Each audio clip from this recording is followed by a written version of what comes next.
एक समय की बात है, दक्षिणी भारत में गंगा नदी के तट पर एक मरुधा नाम का गांव था। गांव का सरपंच गोपाल दास एक बहुत दयालु व्यक्ति था।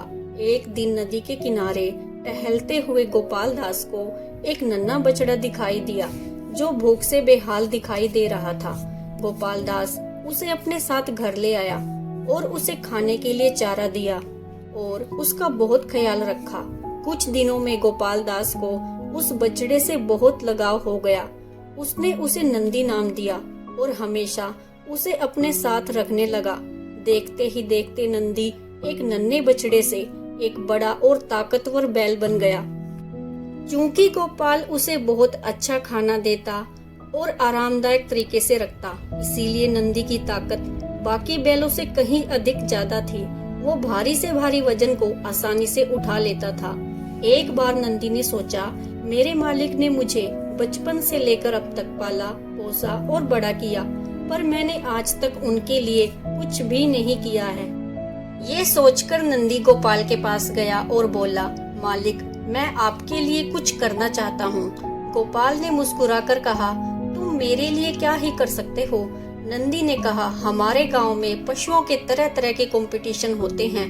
आप भी किसी बड़े व्यापारी को चैलेंज कर दीजिए कि आपका बैल सामान से भरी 20 गाड़ियां एक साथ खींच सकता है। गोपाल को नंदी की बात पसंद आई। वो एक बड़े व्यापारी के पास गया और नंदी की बात दोहराने लगा। गोपाल की बात सुनकर व्यापारी हंसने लगा और बोला, ये असंभव है। कोई भी बैल 20 गाड़ियों को जो फुली लोडेड हो खींच ही नहीं सकता, और अगर तुम्हारे बैल ने ऐसा कर दिया तो मैं तुम्हें 100 सोने की असरफियां दूंगा।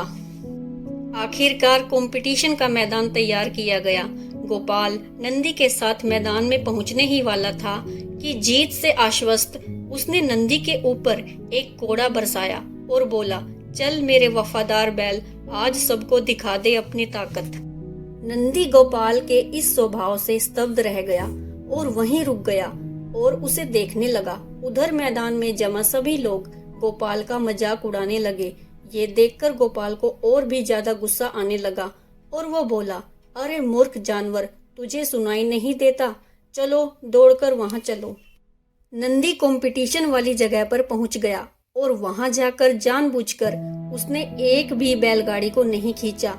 ये देखकर व्यापारी बहुत खुश हुआ और गोपाल से 100 सोने की असरफियां ली और वहां से चला गया।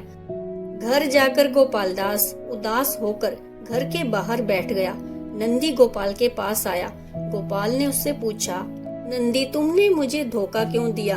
नंदी ने कहा, इस मुकाबले को जीतने के लिए मैं पूरी तरह से आश्वस्त था और प्रोत्साहित भी, पर आपने इतने लोगों के सामने मुझे बिना किसी बात के कोड़े से मारा और मूर्ख कहा, जो मुझे अच्छा नहीं लगा। नंदी की बात सुनकर गोपाल को अपनी गलती का एहसास हुआ और उसने नंदी से माफी मांगी। नंदी ने कहा, क्यों ना एक बार फिर से कंपटीशन रखा जाए, और वो व्यापारी भी इस कंपटीशन के लिए झट से मान गया। उसे लगा, इस बैल का हारना तो कोई मुश्किल बात नहीं है। कंपटीशन का दिन आया। इस बार गोपाल ने नंदी को अपने बच्चे की तरह सहलाया और कहा, जा बेटा, सबको दिखा दे अपनी ताकत। इतना सुनते ही नंदी जोश से भर गया और उसने बड़ी ही आसानी से 20 गाड़ियां जो फुली लोडेड थी खींच लिया, और ये देखकर वहां पर मौजूद सभी लोगों की आंखें खुली की खुली रह गई। गोपाल शर्त जीत चुका था और इस बार उस व्यापारी ने 100 की बजाय 500 सोने की असरफियों की शर्त लगाई थी, जिसे वो व्यापारी हार चुका था। नंदी और गोपाल दास दोनों इस जीत से बहुत खुश थे। Thanks for watching.